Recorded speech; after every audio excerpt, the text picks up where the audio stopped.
అందరికీ నమస్కారం అండి. నా పేరు బైపు రామకృష్ణ, విజయవాడ పశ్చిమ నియోజకవర్గం జనసేన పార్టీ. ముందుగా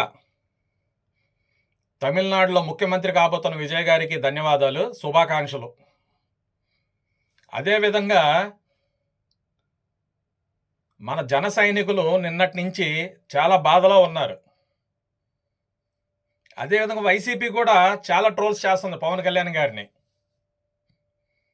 వాటన్నిటికీ వివరణ ఇవ్వడం కోసం ఈరోజు మీ ముందుకు వచ్చాను ఈ వీడియో రూపంలో. పవన్ కళ్యాణ్ గారిని ట్రోల్స్ చేస్తున్న వైసీపీలో ఫస్ట్ నుంచి ఉంటున్న వాళ్ళని కార్యకర్తలు అంటాం. లేదు వేరే పార్టీల్లో పదవులు ఆశించి పదవులు రాకపోయినా సీట్లు రాకపోయినా రాజీనామాలు చేసి వైసీపీలోకి వెళ్ళిన వాళ్ళని కూడా కార్యకర్తలనే అంటాం. అలా కాకుండా వైసీపీలోకి వెళ్లకుండా ఇటు టీడీపీలోనో ఇటు జనసేనలోనో ఉంటూ ఈ రెండు పార్టీలు నాశనం కోరుకుంటూ పొత్తు నాశనం అయిపోవాలని కోరుకునే వాళ్ళని వైసీపీకి అమ్ముడుపోయిన కుక్కలు అంటాం. స్వచ్ఛందంగా పార్టీలో ఉన్న వాళ్ళని కార్యకర్తలు అంటాం. ఇలాగా ఈ రెండు పార్టీల్లో ఉండి వైసీపీ పనిచేసే వాళ్ళు కుక్కలు అంటాం. అలాంటి కుక్కలకు కూడా ఈ వీడియో అంకితం చేస్తున్నా. విజయ్ గారు అనే వ్యక్తి, ఆయనకి ఇన్స్పిరేషన్ పవన్ కళ్యాణ్ గారే. సర్కార్ సినిమా చూస్తే ఆ విషయం తెలుసుద్ది. విజయ్ గారు ఎవరితో పొత్తులో లేకుండా వెళ్తానన్నాడు. గవర్నమెంట్ ఫామ్ చేస్తున్నాడా? చేయలేకపోయాడు. సింగల్గా పొత్తులోనే వెళ్తున్నాడు. ఆయన కూడా పవన్ కళ్యాణ్ గారిని ఇన్స్పిరేషన్గా తీసుకున్నాడు. అదేవిధంగా పవన్ కళ్యాణ్కి రాజకీయ భవిష్యత్తుకి, విజయ్ రాజకీయ భవిష్యత్తుకి మధ్య ఒక చెరగని అడ్డతీగ ఒకటి ఉంది, అడ్డగీత కూడా ఒకటి ఉంది. విజయ్ గారు అన్నయ్య ఎప్పుడూ కూడా పార్టీ పెట్టల. విజయ్ గారు ముఖ్యమంత్రి అవడానికి వాళ్ళ అన్నకు సంబంధం ఏంటని మీరు అనుకోవచ్చు. దానికి వివరం చెప్తా. పవన్ కళ్యాణ్ గారికి చిరంజీవి గారు వారసత్వం ఎలాగిచ్చారో, సినీ వారసత్వం, అలాగే రాజకీయాలు చెరగని మచ్చ కూడా ఇచ్చారు. పవన్ కళ్యాణ్ గారు, చిరంజీవి గారు మాకు ఇద్దరు దేవుళ్లే. ఈరోజు చిరంజీవి అనే వ్యక్తి లేకపోతే పవన్ కళ్యాణ్ లేడు, రామ్ చరణ్ లేడు, బన్నీ లేడు, వరుణ్ తేజ లేడు, సాయిధరం తేజ లేడు, వైష్ణవ్ తేజ లేడు.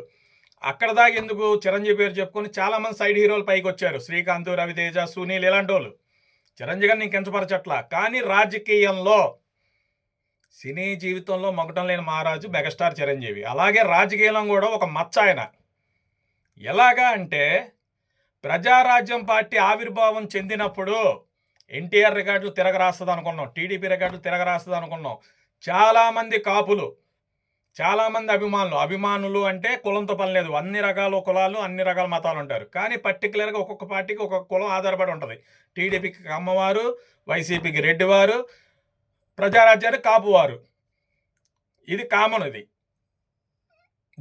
జగమెరిగిన సత్యం. అదేవిధంగా ఆ రోజు ప్రజారాజ్యం పార్టీ పెట్టినప్పుడు చాలామంది కాపులు ఆస్తులు అమ్ముకొని, అప్పులు చేసి, పొలాలు తాకట్లు పెట్టుకొని ప్రజారాజ్యంలోకి వచ్చారు, పోటీలు చేశారు. చాలా చోట్ల మనం 100 సీట్లు పైన సెకండ్ ప్లేస్లోకి వచ్చి ఓడిపోయాం. 1000, 1500, 2000 ఓట్ల తేడాతో ఓడిపోయాం. ఆ రోజే మనం గవర్నమెంట్ ఫామ్ చేయొచ్చు. కానీ రాజశేఖర్ రెడ్డి కానీ టీడీపీ వాళ్ళు కానీ చేసిన కుట్రలకి మనం బలైపోయాం. పోనీ బలైపోయిన తర్వాత చిరంజీవి గారు ప్రజారాజ్యం పార్టీని నడపగలిగాడా? నడపలేదు. పోనీ పవన్ కళ్యాణ్కి ఇవ్వగలిగాడా? ఇవ్వలేదు. తీసుకెళ్ళి కాంగ్రెస్కు విలీనం చేశాడు. అంటే నేను మెగా అభిమాని కాబట్టి నాలా మెగా అభిమానులందరూ విలీనం అంటారు. కానీ బయట పబ్లిక్లో దానికి మరో పేరు పెట్టారు. ఆ రోజు చంద్రబాబు నాయుడు గారి పార్టీ కానీ, రాజశేఖర రెడ్డి గారి పార్టీ కానీ, మిగతా పార్టీలు ఏవైతే ఉన్నాయో అవన్నీ కాంగ్రెస్లో విలీనం తర్వాత చిరంజీవి గారికి ఇచ్చిన బిరుదు కాంగ్రెస్కి అమ్మేశాడు అన్నారు. ఆ విధంగా ఆయనకి మీద మచ్చబడినప్పుడు చిరంజీవి గారు కనీసం ఒక ప్రెస్ మీట్ పెట్టి నేను అమ్మలేదు, విలీనం మాత్రమే చేశాను అని చెప్పలా. చేతులు దులుపుకొని వదిలేశాడు. అది ఆయన చేసిన తప్పే. కానీ కాంగ్రెస్ పార్టీ చిరంజీవి గారి వల్ల లాభపడి చిరంజీవి పార్టీని అమ్మలేదు, జస్ట్ విలీనం మాత్రమే చేశాడు, చిరంజీవి మంచోడు అని చెప్పి వివరణ ఇవ్వగలిగిందా కాంగ్రెస్? లుచ్చా కాంగ్రెస్, ఆ రోజు లుచ్చా కాంగ్రెస్ ఉన్న ఆ రోజు లుచ్చా నాయకులు ఇవ్వగలిగారా? ఇవ్వలేదు. అది ప్రజల్లోకి చిరంజీవి నిజంగా అమ్మేశాడు పార్టీని అని బలంగా వెళ్ళింది. ఆ బలంగా వెళ్ళిన దాంట్లో నుంచి అదే కుటుంబం నుంచి పవన్ కళ్యాణ్ పార్టీ పెట్టి రావడం అంటే మామూలు విషయం కాదు. అన్నలాగే తమ్ముడు కూడా అమ్మేస్తాడని మచ్చబడింది, మాటలు పడ్డాడు. 2014కి మేము సంసిద్ధంగా లేము కాబట్టి ఎన్డీఏ కూటమికి మద్దతు ఇస్తున్నాం అన్నాడు. ఒకడు గుర్తుంచుకోవాలి, పవన్ కళ్యాణ్ గారి మగతనం గురించి ఎవడన్నా సరే మాట్లాడే లుచ్చాగాళ్ళు. Pawan Kalyan is king. ఎలాగంటే 2014 ఎలక్షన్లో చంద్రబాబు నాయుడు గారి ఇంటికి మేము వెళ్ళలా, మా ఇంటికే చంద్రబాబు నాయుడు గారు వచ్చారు. మా కళ్యాణ్ బాబు దగ్గరికి చంద్రబాబు గారు వచ్చారు. మేము ఎవరిని దేహి మీతో పొత్తులు ఉండమని అడగలా. వాళ్ళు మీ పవన్ కళ్యాణ్ గారిని అడిగారు, మీ సాయం మాకు కావాలి, మీరు లేకపోతే మాకు గెలుపు లేదని అడిగారు. ఎన్డీఏ టీడీపీ వాళ్ళు ఆ రోజు మద్దతు ఇచ్చాడు, ప్రచారం చేశాడు, ఎన్డీఏ కూటమిని అధికారంలోకి తీసుకొచ్చాడు. తీసుకొచ్చిన తర్వాత ఏమైంది, కాలక్రమేణా టీడీపీ వాళ్ళు పవన్ కళ్యాణ్ గారిని అమ్మల్ని బూతులు తిట్టిస్తుంటే, అమ్మ బూతుల్ని పిల్లల్ని తిట్టిస్తుంటే పవన్ కళ్యాణ్ గారు ఓర్చుకోలేక బయటకు వచ్చేసారు.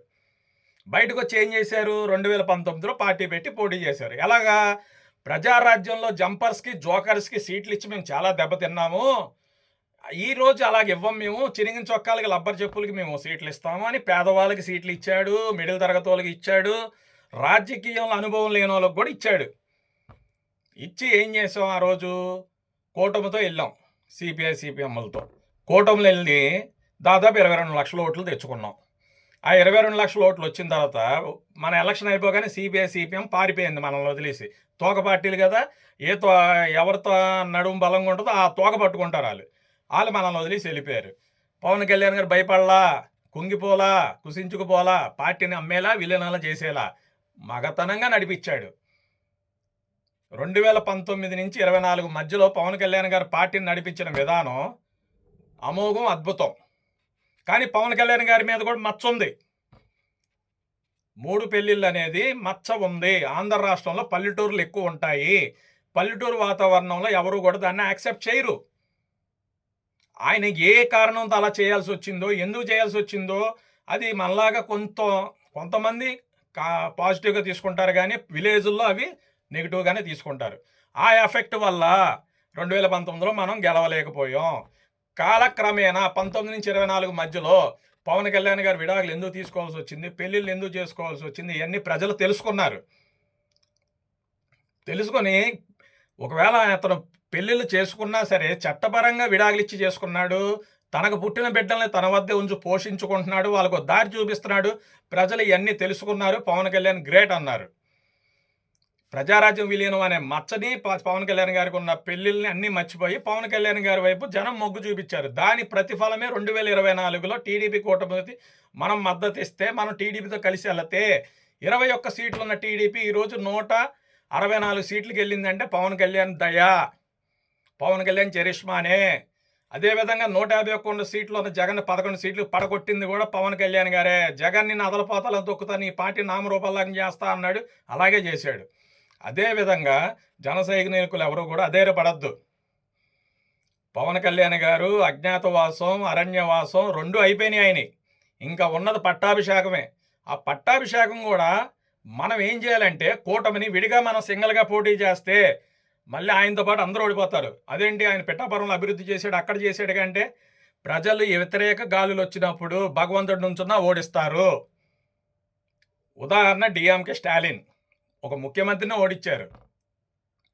అదేవిధంగా పవన్ కళ్యాణ్ గారు ఓడిపోతారు, మళ్ళీ ఇంకా ఎవరైనా ఓడిపోవచ్చు. నారా లోకేష్ మళ్ళీ ఓడిపోవచ్చు, చంద్రబాబు నాయుడు గారు ఓడిపోవచ్చు ఏమో, ఇన్ని జరగచ్చు. వ్యతిరేక గాలులు వస్తాయి. ఆ వ్యతిరేక గాలులు రాకుండా ఉండాలంటే కూటమి ప్రభుత్వం 2029 ఎలక్షన్లో పవన్ కళ్యాణ్ గారిని కూటమి అభ్యర్థిగా, ముఖ్యమంత్రిగా